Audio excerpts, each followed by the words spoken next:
किसी भी इंसान को इस जजीरे पर जाने की इजाजत नहीं है और यूं दाखिले की इजाजत न देना इंतजामिया का बिल्कुल दुरुस्त फैसला है, क्योंकि इस जजीरे पर फी मुरब्बा फुट एक खतरनाक सांप पाया जाता है। ब्राजील के साहिल से 33 किलोमीटर दूर इस जजीरे पर कोई भी मकामी शख्स पैदल सफर करने की हिम्मत नहीं कर सकता। आखिरी मछेरा जो गलती से इस जजीरे पर जा निकला, चंद दिन बाद ही लोगों को अपनी कश्ती में बेजान मिला। इस पुरस्रार जजीरे को इल्हा दाकुइमादा ग्रेंडे के नाम से जाना जाता है और उर्फे आम में स्नेक आइलैंड यानी सांपों का जजीरा कहा जाता है। सांपों का जजीरा कभी ब्राजील की सरजमीन से जुड़ा होता था, लेकिन 10,000 साल पहले जब सतह समंदर में इजाफा हुआ तो उसने जमीन के हिस्से को अलग करके जजीरे में तब्दील कर दिया।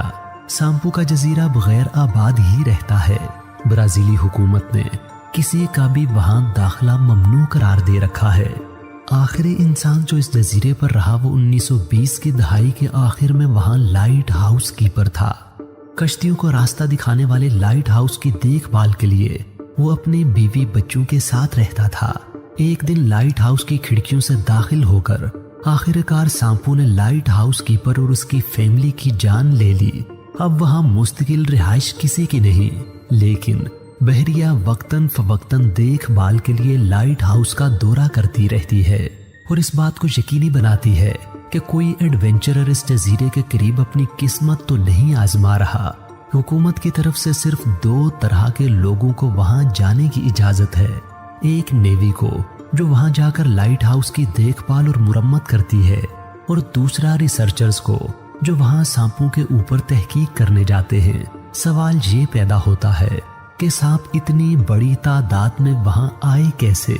यकीनन ये तैर कर तो नहीं आए होंगे। एक मकामी दास्तान के मुताबिक इस जजीरे पर समंदरी डाकू ने खजाना दफन कर रखा है, जिसकी हिफाजत के लिए उन्होंने यहाँ सांप छोड़ दिए। लेकिन ये वजह कुछ ज्यादा माकूल दिखाई नहीं देती, क्योंकि अगर डाकू ने ही ऐसा किया है तो इन डाकुओं के वापस आने पर इन सांपों ने उन्हें भी डस लेना है। लिहाजा डाकू कभी उन्हें छोड़कर नहीं जाते। एक दूसरी वजह जो समंदरी डाकुओं की कहानी से कम दिलचस्प है, लेकिन हकीकत वही मालूम होती है, वो ये है कि इतनी कसीर तादाद सांपों की मौजूदगी सतह समंदर की कम होती हुई सतह का नतीजा है। जब 10,000 साल पहले ये जजीरा ब्राजील से अलहदा हुआ तो यहाँ सांपों की थोड़ी सी तादाद थी, लेकिन वक्त गुजरने के साथ साथ यहाँ के दूसरे जानवर इन सांपों का शिकार बनते गए और यूं सांपों की तादाद रोज बरोज बढ़ती ही चली गई। जजीरे पर बहुत से खतरनाक और मोहलिक अकसाम के सांप पाए जाते हैं, लेकिन सबसे ज्यादा खतरनाक सांप गोल्डन लेंस हेड स्नेक है। सांपों की यह किस्म दुनिया के मोहलिक तरीन सांपों में से एक है और ये किस्म दुनिया में सिर्फ इसी जजीरे पर पाई जाती है। Golden lens head snake 1.5 foot लंबे हो सकते हैं। उनका जहर दूसरी जगहों पर पाए जाने वाले उनके करीबी कजन पिट वाइपर की निस्बत 5 गुना ज्यादा ताकतवर होता है। पिट वाइपर इतने जहरीले सांप हैं कि जिस इंसान को काटते हैं वो 1 ही घंटे में मर जाता है। ब्राजील में सांप के काटने से होने वाली अमवात में से 90% पिट वाइपर्स की वजह से ही होती है। चूंकि सांपों का जजीरा अलग थलग है और वहां आबादी नहीं, लिहाजा गोल्डन लेंस हेड स्नेक के जहर से होने वाली अमवात के हकीकी आदादो शुमार नहीं बताए जा सकते, लेकिन इस बात से अंदाजा लगाया जा सकता है कि जब उनके कजन इतने जहरीले हैं तो उनसे 5 गुना जहरीला ये सांप खुद कितना मोहलिक होगा। ये सांप इतने जहरीले कैसे हो गए? इसकी वजह इस जजीरे के अजीबो गरीब जोग्राफिये से जुड़ती है। क्विमादा ग्रांडे समंदर में बिल्कुल अलग थलग है, इसलिए इस जजीरे के सांपों का सिवाय परिंदों के कोई शिकार नहीं था।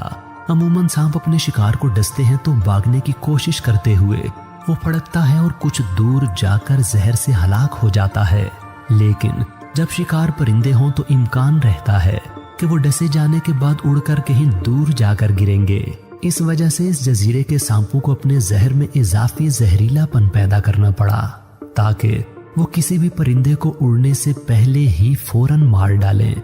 इस जजीरे पर अब मकामी परिंदों की तादाद बहुत ही कम हो चुकी है।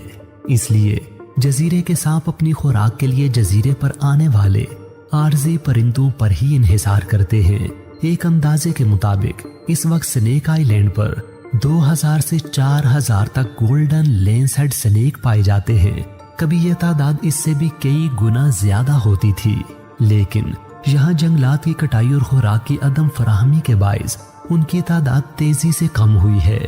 ماہرین کے اندازے کے مطابق پچھلے 15 سالوں میں اس جزیرے پر سانپوں کی تعداد 50% تک کم ہو چکی ہے۔ قدرت کی تخلیق میں کوئی بھی شے بے مقصد نہیں، اور انسانوں کے لیے اس میں کہیں نہ کہیں نفع چھپا ہوتا ہے۔ یہ جزیرہ بھی انسانوں کے لیے مکمل طور پر بے فائدہ نہیں، اور یہاں موجود کئی نایاب سانپوں کے زہروں سے انتہائی مفید دوائیاں بنائی جاتی ہیں، جیسے گولڈن لینسڈ سنیک کے زہر کو دل کے امراض کی دوائیوں میں استعمال کیا جاتا ہے، اور کچھ دوسرے سانپوں کے زہر اینٹی کینسر دوائیوں میں مفید ثابت ہوئے ہیں۔ خطرہ چاہے کتنا ہی زیادہ کیوں نہ ہو، غیر قانونی کام کرنے والے لوگ اپنی قسمت آزمائی ضرور کرتے ہیں۔ اس جزیرے کے اتنے خطرناک ہونے کے باوجود کچھ سمگلرز یہاں سے گولڈن لینس ہیڈ سنیک چرانے کے لیے آتے ہیں۔ ایک گولڈن لینس ہیڈ سنیک 10,000 سے لے کر $30,000 تک میں فروخت ہوتا ہے۔ ہمارے ہاں یہی سمجھا جاتا ہے کہ انسانوں کو سانپوں سے خطرہ ہوتا ہے، لیکن اس جزیرے پر انسانوں کی عدم موجودگی سے سانپوں کی اتنی بڑی تعداد دیکھ کر معلوم ہوتا ہے کہ خطرہ انسانوں کو سانپوں سے نہیں، بلکہ سانپوں کو انسانوں سے ہے۔